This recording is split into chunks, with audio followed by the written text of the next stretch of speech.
لا شيء أقسى من فراق أحبة، كم كان صعبا أن نراك تغيبي. ستبقي بروحك يا رزان بيننا،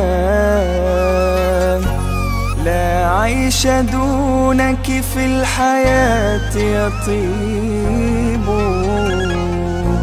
كنت ملاك الرحمة في وجه العدا،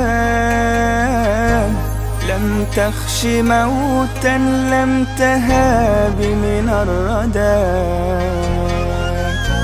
أنت التي حار القلم في وصفها، فالصمت في حرم الجمال جمال. من كان مثلك يا رزان لا ينتسى، من كان مثلك يا رزان لا ينتسى.